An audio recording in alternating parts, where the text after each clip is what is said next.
ইসকনের একটি Facebook post সারা বাংলাদেশে viral.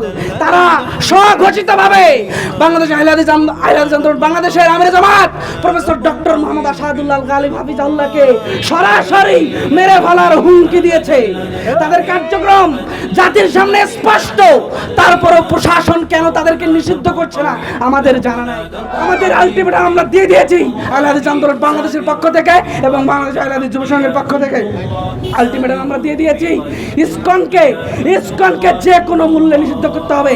আমাদের প্রবীণ আলেম প্রফেসর ডক্টর মোহাম্মদ আসাদুল্লাহ গালিব হাফিজাহুল্লাহ, তিনি একজন বিশাল পণ্ডিত আলেম, 5 ভাষার সমমানের পণ্ডিত।